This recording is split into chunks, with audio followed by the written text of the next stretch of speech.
Bonjour, cette fiche gestion du temps rendez-vous commercial réduite dès le démarrage par le client. En gros, la situation elle est simple. Vous avez un rendez-vous avec un client pour une découverte. Premier rendez-vous. Vous n'avez pas qualifié le temps nécessaire à l'entretien ou la plupart du temps, le client ne s'en souvient pas. Ça n'a pas été validé par écrit. Et il évoque d'entrée une disponibilité très réduite, à savoir environ 10-15 minutes.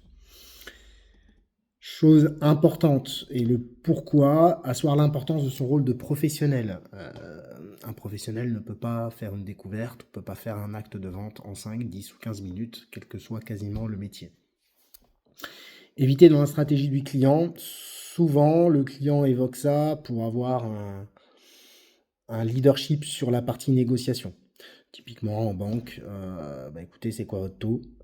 Pour mettre en pression tout simplement l'interlocuteur, le commercial, ou le mettre face à de la concurrence, hein, ou avoir juste des informations tarifaires. Et puis ça permet aussi d'éviter de perdre du temps dans un entretien au closing impossible, parce qu'en 10 ou 15 minutes, le closing, quelle que soit l'activité, sera extrêmement compliqué. Point particulier, c'est surtout en face à face ou au téléphone, hein, que ce soit un rendez-vous téléphonique visio ou un rendez-vous en face à face. Erreur à éviter, tout simplement s'énerver ou montrer de l'agacement vis-à-vis de la situation. C'est stérile en termes de business et ça ne fera pas avancer la problématique. Laissez le client dicter les règles de l'entretien. S'il commence par ça, mécaniquement, vous n'aurez pas forcément de poids dans la relation et donc ça sera très compliqué. Enfin, erreur à éviter, ne pas planifier une nouvelle date avant de clôturer l'entretien. On verra qu'il y a différentes possibilités de la situation.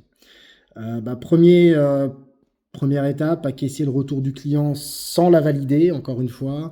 Ne jamais dire je comprends, parce que ça voudrait dire qu'on valide parfaitement la démarche du client et il sera compliqué de s'en sortir par derrière. Donc, par exemple, j'ai bien noté votre précision et vous en remercie.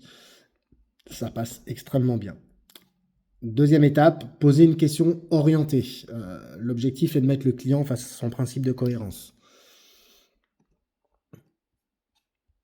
Exemple, par exemple, vous souvenez-vous de la durée de l'entretien que nous avions validé lors de la prise de rendez-vous? Encore une fois, si ça n'a pas été fait lors de la prise de rendez-vous, c'est un peu plus compliqué, d'où l'importance, quand vous validez un rendez-vous, donner la date, l'heure et bien évidemment la durée. Et ou les documents à préparer, si toutefois il y a des documents préparatoires. Si le client répond à cette question, sincèrement, je ne sais plus. La plupart du temps, il ne le saura plus. Donc il le dira assez honnêtement ou il le dira de manière mécanique par réaction. Là, tout simplement, l'objectif, c'est quoi? C'est d'expliquer à nouveau l'enjeu de ce rendez-vous et la conséquence du temps associé. Et puis pas proposer une alternative, entreprendre le temps prévu aujourd'hui ou se positionner sur un nouveau rendez-vous. Selon situation, mettre en perspective la conséquence négative si nous devons remettre à cet entretien à plus tard, vis-à-vis d'une offre, vis-à-vis d'une situation, vis-à-vis d'une réponse à problématique du client.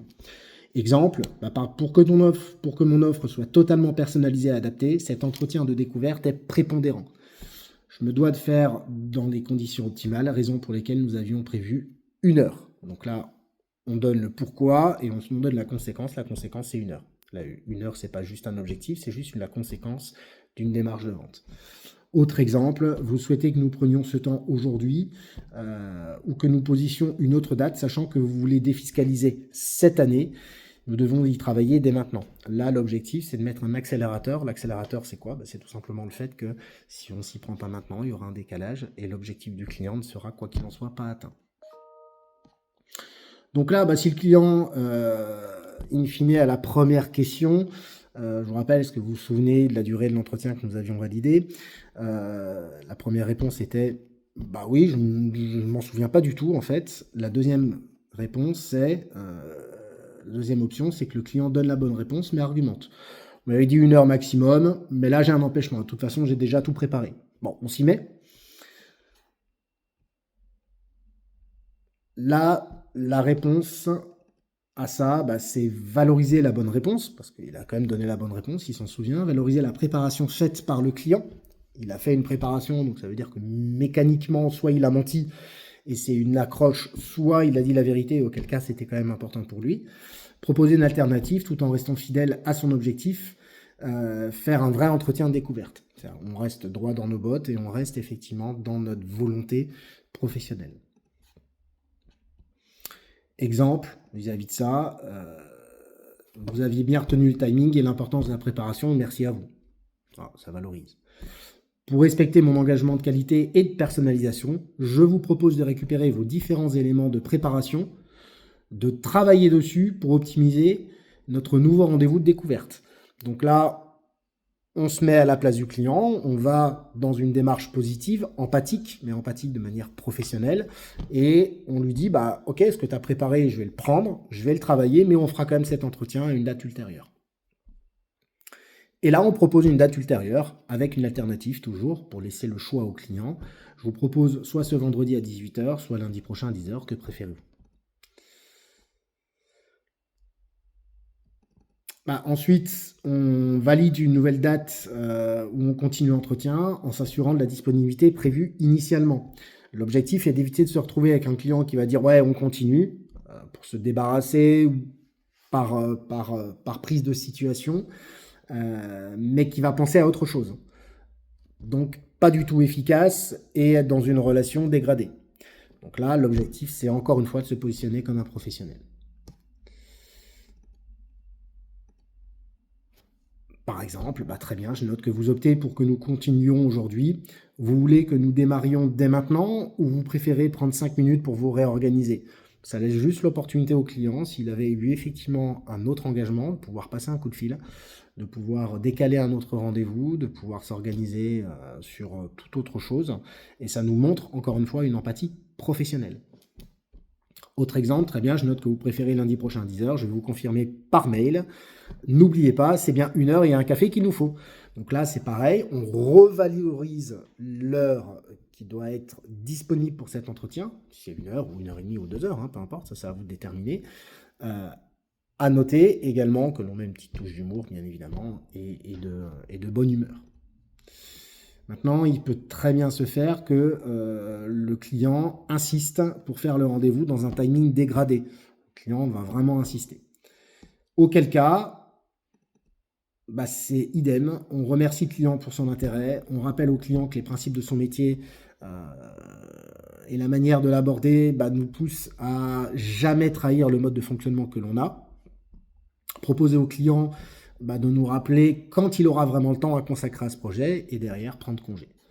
Ça peut donner comme exemple, simplement, je vous remercie pour l'intérêt que vous portez à notre rendez-vous, parce que je tiens à faire mon métier dans le strict respect de ces principes de base et de vous apporter une réponse professionnelle et personnalisée. Je vous propose de me rappeler quand vous aurez le temps disponible pour ce premier entretien qui est le plus important. Encore une fois, c'est mettre en perspective l'importance de cet entretien. Autre exemple, je préfère remplir correctement et professionnellement ma mission que vous me rappeliez quand vous aurez 1 heure à consacrer pour ce premier entretien. Merci de votre accueil, au plaisir. In fine, dernière option, dernière situation possible, si le client s'énerve ou dit que la concurrence sera plus ouverte que nous. Il peut très bien que le client dit attendez, moi j'ai prévu du temps, de toute façon la concurrence sera plus ouverte que vous. Donc là, on sent qu'il y a une montée en tension. Tout simplement, l'objectif là, c'est rester calme et souriant.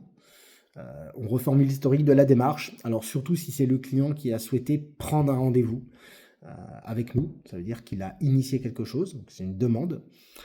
Poser une question au client sur les conséquences d'une mauvaise découverte. On appelle ça une dramatisation qui laisse tout simplement le client réfléchir et qui ne le fera pas forcément changer d'avis immédiatement, mais qui le mettra en perspective de la conséquence de ses différents choix et prendre congé derrière. Ça peut donner: vous avez voulu que nous rencontrions pour optimiser votre impôt et construire votre patrimoine. C'est une démarche importante et surtout engageante, à moyen et long terme. Je fonctionne uniquement en recommandation. Et c'est parce que je fais mon métier professionnellement que M. Durand vous a donné mon numéro. Pareil, on repositionne que la qualité de notre métier prime surtout et qu'on ne la dégradera pas sur demande du client. Autre exemple, imaginez, hier, vous avez validé avec un confrère une solution ne tenant pas compte d'un futur projet ou changement de situation. Vous êtes engagé pendant 9 ans sur un axe fiscal et cela génère de grosses difficultés. Que ferez-vous? Qui allez-vous voir? Qu'est-ce que vous allez dire à mon confrère qui s'est plié à votre demande sans travailler professionnellement? C'est pour éviter ce type de situation que je respecte mes principes professionnels. Encore une fois, ça ne fera pas forcément changer d'avis le client immédiatement, mais peut-être que dans une situation ultérieure, après réflexion ou après situation compliquée, il prendra conscience que nous avons eu une démarche professionnelle et que de ce fait, on a été respectueux de la qualité. Et il reviendra peut-être vers nous. Voilà pour cette situation très particulière qui est tout simplement un client qui décide de réduire volontairement le temps qui a été initialement prévu ou qui a été initialement non prévu, mais en tout cas pas mis en perspective de manière professionnelle.